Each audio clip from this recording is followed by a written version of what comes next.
Hello students, welcome to our already third live stream virtual meeting.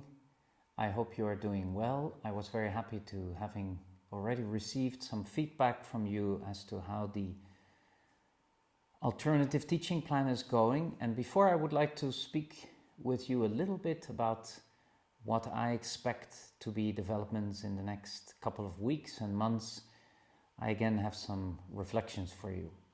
First of all, one of the reasons why I'm a little bit late is not only because we're having some technical issues with YouTube as to the streaming, but also because I was on the phone with our Grand Chancellor, Cardinal Schönborn, and he asked me to please extend to each one of you his warm greetings and blessings to wherever you are.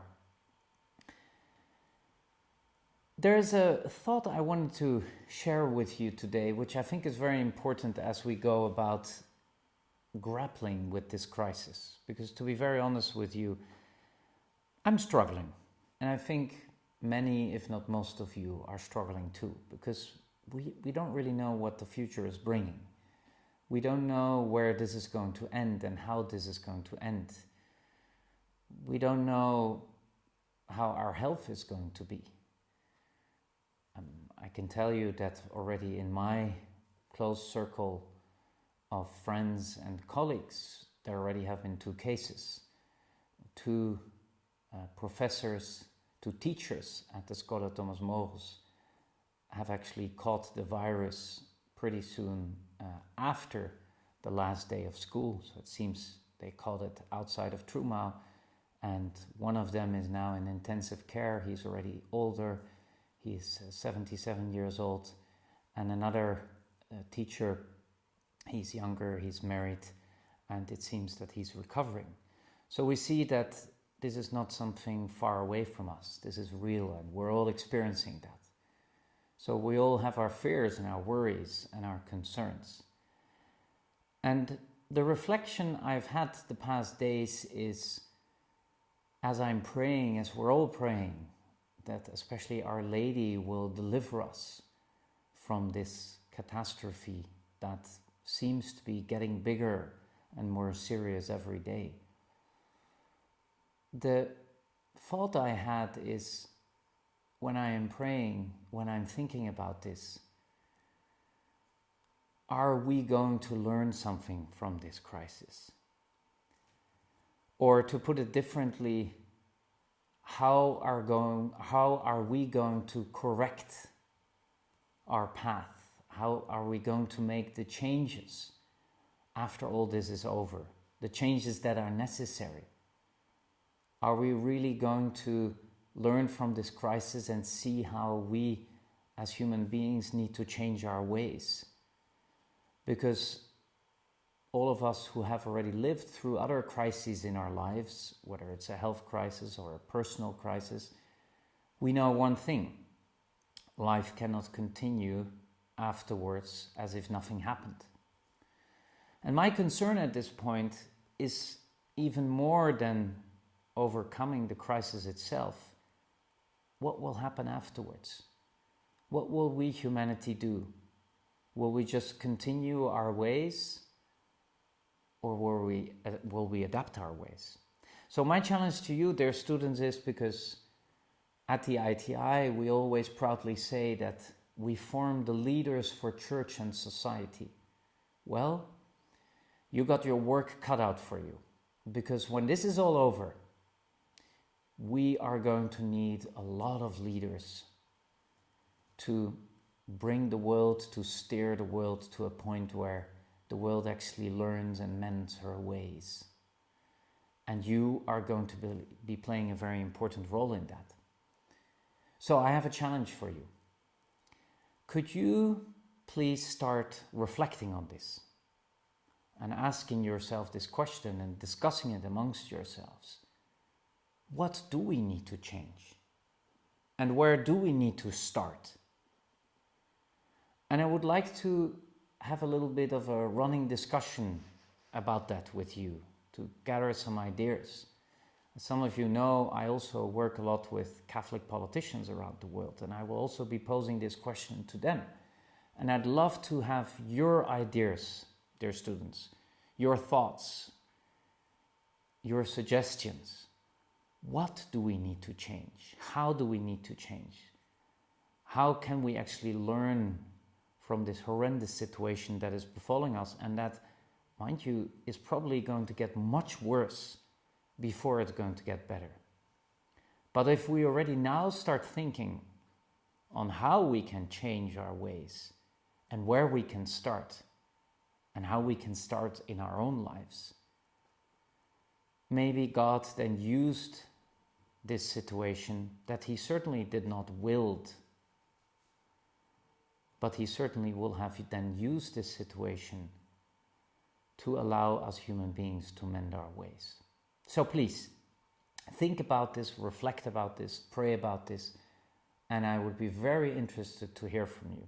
Just write me an email, or already during the question and answer session today, you can already pop in some ideas, and let's keep this a running conversation, because I think we are at an hour where we are called to take responsibility, and where we are called to already now, whilst we're in the midst of this crisis, start learning our lessons from it and start already preparing for the post-coronavirus world that we will find each other in, because there's still a lot coming at us. And let's not wait one day, let's not wait 1 hour too much by already starting to think about how we want to reshape the world in the image of Christ after this time and what we can do. So that's a challenge for you, and it's not an easy one. We all have to really take our time for that. But we have a lot of time on our hands now, so a wonderful opportunity to do that. Let's move now to the very concrete situation we find ourselves in at the ITI. We started a week ago our alternative teaching plan. As I already wrote you, I'm getting already some positive feedback, and it seems that, although it's far from perfect, we have found a way to continue. And therefore, once again, I would really like to appeal to you, give feedback to your professors, give feedback to the program directors, or if you feel the need, you can also write me or the dean directly, or contact us in another way, so that we can really fine-tune this system and just make the best out of a difficult situation. Because that's another important message I would like to give you today. Everything looks like we're going to have to be doing this until the end of the semester. No official decisions have been taken yet by the government in Austria, but I do expect that it will be very likely that we will have to finish this semester in this specific way, online through long distance learning, and move to graduation in that way. Of course, we are looking at the situation, and we will be flexible to adapt our plans, but it is very likely. For me, two important indicators were, first of all, that the Austrian Chancellor indicated the past 2 days that he sees it as a possibility that schools will not even, well, he didn't say it in that way, but that schools will be closed for longer than the 13th of April or the 20th of April. I've also already heard voices saying that it is possible that schools will not even reopen fully until the end of the school year. And then the example by the always practical Dutch, I happen to be Dutch myself proudly, the always practical Dutch have already taken the decision. All the rectors of the universities in the Netherlands have agreed amongst each other that they will keep the universities closed at least until June the 1st, which means that it's likely that they will remain closed for normal physical teaching until the end of the semester, and that they have already told to their students and their faculty that they will continue teaching long distance and online until the end of the academic year. So I think it's important for all of us to slowly start getting used to the idea. Obviously, when we can avoid it, we will avoid it, but it seems unlikely. And as I also wrote, the Academic Council, I will convene an online meeting of the Academic Council the week after next, and there we will make the final decision ourselves. If by then no government regulation has been imposed on us, we will then take a decision ourselves how we will proceed. So that's also why I already wrote you, please do not book your return tickets at this point, and wait further information from us. In any case, it is very unlikely that we would be able to restart normal physical classes on April 20th as originally envisaged. That in any case, you can pretty much exclude. If it would still then happen later, remains to be seen. Once again, we will take a final decision about that in about 2 weeks and let you know that. That is the most important practical information I would like to give to you today. And I would now like to again open the floor for questions, which I'm happy to answer, and also would love to hear from you how the online teaching is going.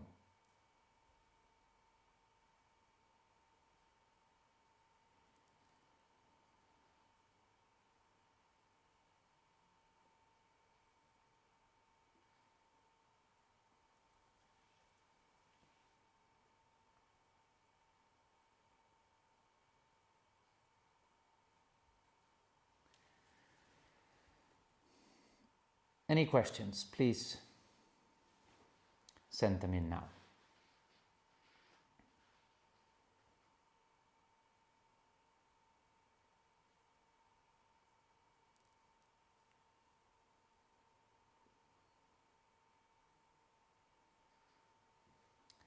Online classes are going well, so appreciate for the communication of the professors and the teamwork of the class.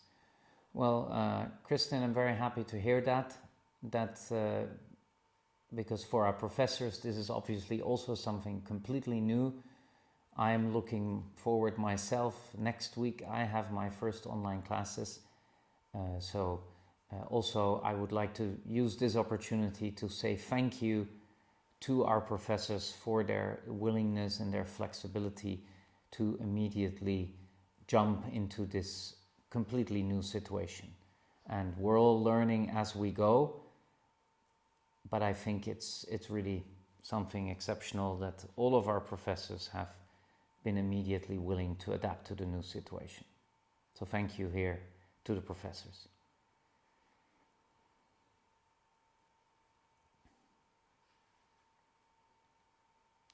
Maybe I can ask a question as we wait for new questions to come in. Could maybe one or two of you, or even three, let us know during this live session what initiatives you have been taken in your parishes. We spoke about that last week, where I really encourage you to take initiatives in your parishes as to how we can bring the gospel and how we can bring Christ to the people in this difficult situation where people are often so very lonely. So I'd love to hear maybe 2 or 3 of you can in a few words say what you're doing, and I can then share that with the others.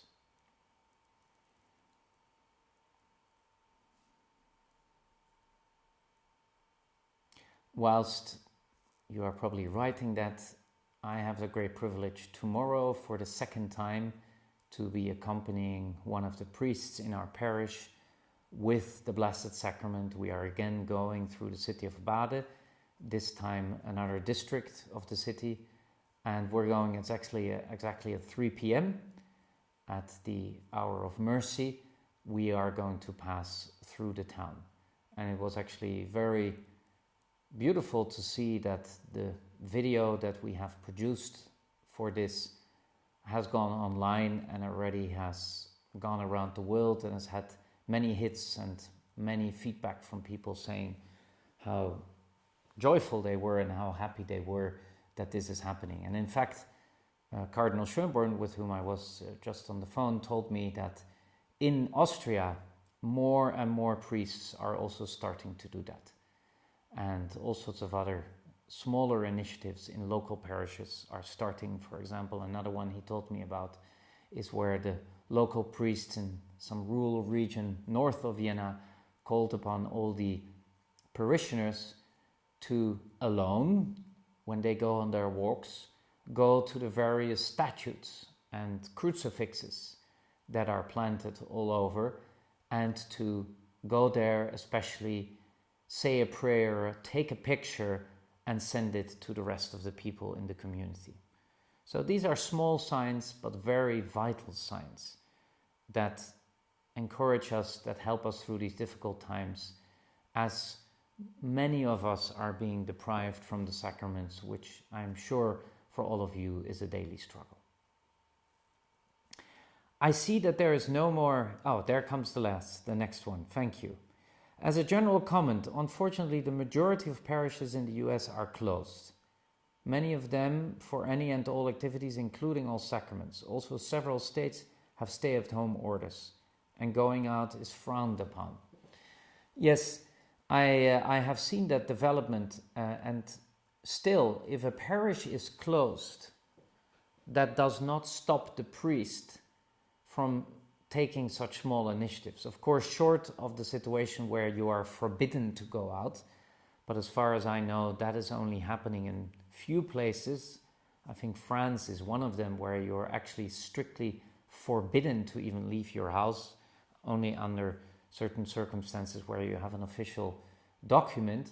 In most cases, for example, like here in Austria, you are discouraged from going outside, but going for a walk is in most countries still admitted as long as you do it alone or only with those with whom you live in one house. So I think that does offer opportunities to take initiatives like these.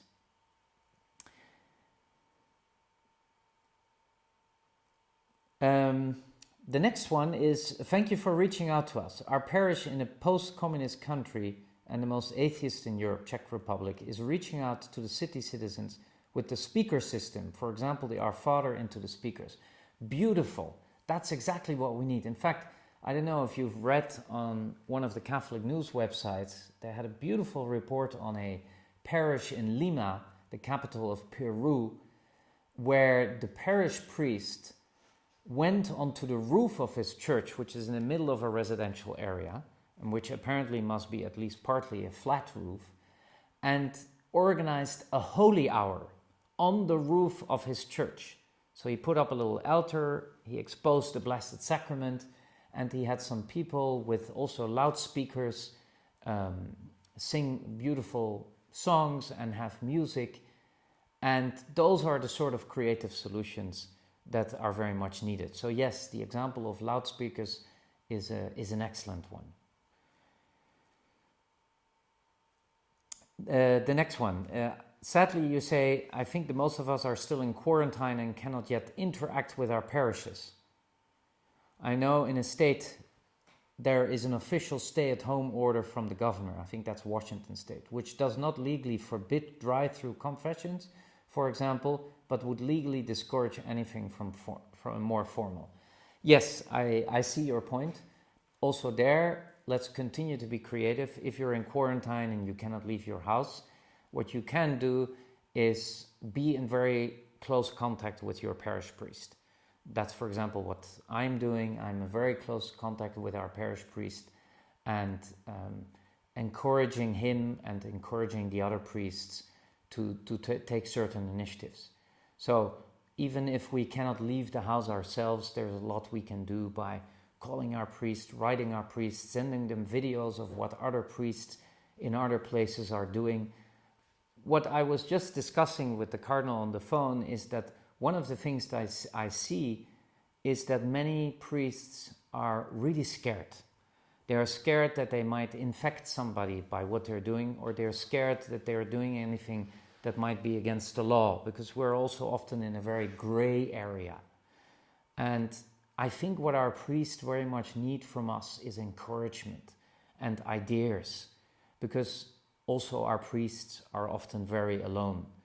And when they do not get good or clear guidance, or when whatever circumstances bring them into being afraid to take certain initiatives, then I do think that we can do a lot by encouraging them.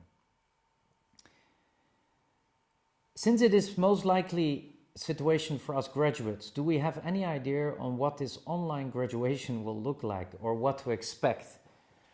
Well, I already wrote you very briefly about that in the plan that was sent last week, and of course this is evolving.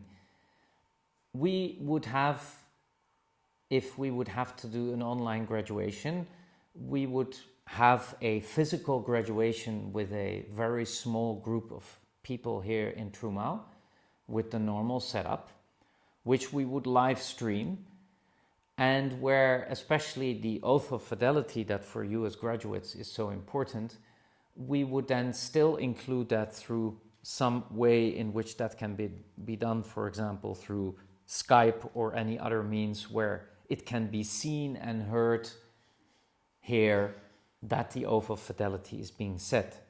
Obviously, we don't know exactly yet how all this is going to work, but I can guarantee you that with the excellent support of GetUs and some really creative thinking and some bright minds we have amongst our students as well, we will find a way for that. And we will make sure that those of you who cannot return for graduation will be able to properly graduate on graduation day with the technical support that we will build up by that time.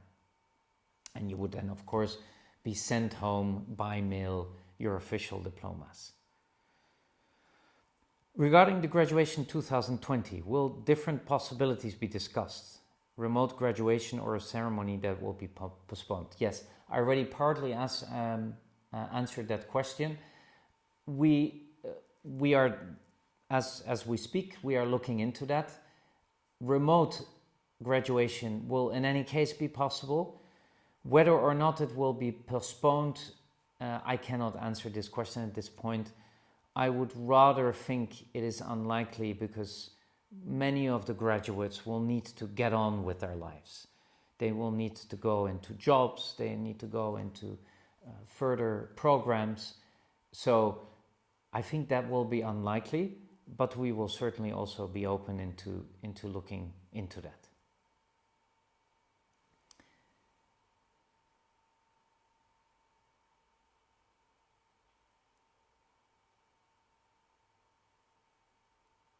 Good. Well, I think these have been all the questions. I always like to keep the live stream meeting at half an hour, not to bore you too much. I hope this live stream has again given you, first of all, some inspiration, some encouragement, and I also hope you have a little bit more clarity of how it goes. Once again, please always feel free to contact us and to give us your feedback. And for now, I wish you a blessed week. I wish you a lot of wisdom, a lot of patience, and maybe we will, in all the suffering that is happening around us and that is probably also happening in our communities or in our families, maybe we can also find some moments for humor and for laughing. That is always a great help in such situations. Thank you very much for listening, very, very much for watching, for joining me today. I look forward to seeing you again next week. Have a good day, have a good evening. God bless you.